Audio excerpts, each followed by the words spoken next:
Tatlong lugar na dapat mong puntahan: ospital, kulungan at libingan. Assalamualaikum warahmatullahi wabarakatuh. Ako muli si Legendary Be Inspired, ang maghahatid sa inyo ng mga aral at paalala mula sa Islam upang tayo ay magising, magnilay at mapalapit kay Allah Azza wa Jal. Huwag kalimutang mag-follow, like at share upang mas marami pa ang makinabang sa kalamang ito. Mga kapatid, may nais akong ibahagi tungkol sa ating buhay na magbibigay paalala sa ating mga kapatid na Muslim at non-Muslim. Samahan ninyo ako hanggang sa dulo ng aking video.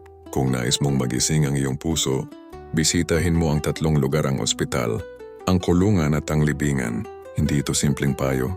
Ito ay malalim na paalala tungkol sa katotohanan ng buhay, kahinaan ng tao at sa araw ng paghuhukom. Sa video na ito, ipapaliwanag natin isa-isa ang kahulugan nito ayon sa marangal na Quran at sa mga hadith ng Propeta Muhammad. Sumakanya nawa ang kapayapaan. Ang ospital, paalala ng ating kahinaan. Kapag pumasok ka sa ospital, makikita mo ang realidad na madalas nating nakakalimutan. May mayaman na nakahiga sa kama, may mahirap na naghihintay ng lunas, may bata, may matanda. Lahat ay pantay-pantay kapag dumating ang sakit. Sinasabi ni Allah Azza wa Jal sa Surah Al-Anbiya 21 verse 35, Kullu nafsin dha'iqatul maut wa nablukum bish-sharri wal khairi fitnah. Ang bawat kaluluwa ay makakatikim ng kamatayan, at kayo ay aming sinusubok sa masama at mabuti bilang pagsubok. Every soul shall taste death and we test you with evil and good as trial. Ang sakit ay bahagi ng pagsubok. Hindi ito laging parusa. Minsan ito ay paglilinis ng kasalanan. Sinabi ng Propeta Muhammad, sumakanya nawa ang kapayapaan sa hadith na naitala sa Sahih Al-Bukhari 5641 at Sahih Muslim 2573, walang anumang pagod, sakit, lungkot o paghihirap na dumarating sa isang Muslim kahit ang tinik na tumusok sa kanya, maliban na binubura ni Allah ang kanyang mga kasalanan dahil dito. Kapag bumisita ka sa ospital, matututo kang magpasalamat. Makikita mo na ang kalusugan ay biyaya, ang paghinga ng maayos ay biyaya, ang paglakad ay biyaya. Ang ospital ay paalala na hindi tayo immortal. Hindi tayo makapangyarihan. Kahit gaano tayo kayaman o katalino, isang sakit lang ay maaaring magpabagsak sa atin. Ang kulungan, paalala ng bunga ng mga gawa. Kapag bumisita ka sa kulungan, makikita mo ang bunga ng maling desisyon.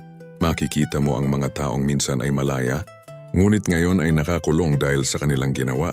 Sinasabi ni Allah Azza wa Jal sa Surah Ash-Shura 42 verse 30, وَمَا أَصَابَكُم مِّن مُّصِيبَةٍ فَبِمَا كَسَبَتْ أَيْدِكُمْ وَيَعْفُو عَن كَثِيرٍ.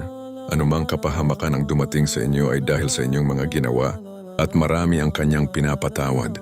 Whatever misfortune befalls you is because of what your hands have earned, and He pardons much. Ang kulungan ay paalala na ang kasalanan ay may consequence. Ang bawat aksyon ay may pananagutan. Ngunit sa Islam may pag-asa pa rin. Si Propeta Muhammad, sumakanya nawa ang kapayapaan, ay nagsabi sa hadith na naitala sa Sahih Muslim 2749, ang sinumang magsisi bago sumikat ang araw mula sa kanluran, tatanggapin ni Allah ang kanyang pagsisisi. Kaya kapag bumisita ka sa kulungan, hindi lamang awa ang dapat maramdaman mo, dapat ay magnilay ka rin. Sabihin mo sa sarili mo, kung hindi dahil sa awa ni Allah, baka ako rin ang narito. Ang kulungan ay paalala na ang kalayaan ay biyaya, at ang pagsunod sa batas ni Allah ay proteksyon. Ang libingan, paalala ng katapusan. Ito ang pinakamalakas na paalala. Ang pagbisita sa libingan, sinabi ni Allah Azza wa Jal sa Surah At-Takathur 102 verse 1-2, Alhakum at-takathur hatta zurtumul maqabir. Inabala kayo ng pagpaparami ng yaman hanggang sa inyong marating ang mga libingan. Competition and worldly increase distracts you until you visit the graves. Ang libingan ay dulo ng lahat ng kayamanan, titulo at katanyagan. Doon wala kang dala kundi ang iyong mga gawa. Sinabi ng Propeta Muhammad, sumakanya nawa ang kapayapaan, sa hadith na naitala sa Sahih Muslim 976, dati kong ipinagbawal sa inyo ang pagbisita sa libingan, ngunit ngayon ay bisitahin ninyo ito sapagkat ito ay nagpapaalala sa inyo ng kabilang buhay. Kapag bumisita ka sa libingan, mararamdaman mo ang katahimikan. Mararamdaman mo na isang araw ikaw din ay hihiga sa lupa.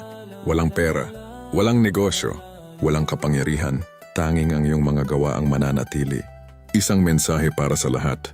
Ang ospital ay paalala ng kahinaan. Ang kulungan ay paalala ng consequence. Ang libingan ay paalala ng katapusan. Lahat ng ito ay nagtuturo ng isang bagay.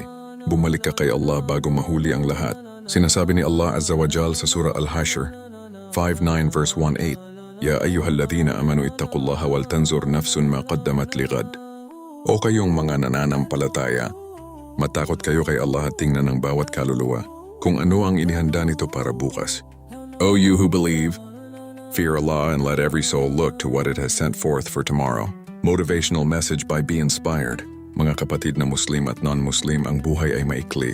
Huwag nating hintayin ang ospital bago tayo magpasalamat. Huwag nating hintayin ang kulungan bago tayo magbago. Huwag nating hintayin ang libingan bago tayo magsisi. Habang may hininga may pag-asa, habang may oras may pagkakataon, ang Islam ay paalala ng realidad at paghahanda sa araw ng paghuhukom. Kung ikaw ay Muslim, palalimin mo ang iyong salah at ayusin ang iyong ugali. Kung ikaw ay non-Muslim, pag-isipan mo ang layunin ng buhay at ang mangyayari pagkatapos ng kamatayan. Huwag matakot maghanap ng katotohanan. Ang ospital, kulungan at libingan ay mga paaralan ng realidad. Doon natin natutunan ang kahinaan, pananagutan at katapusan.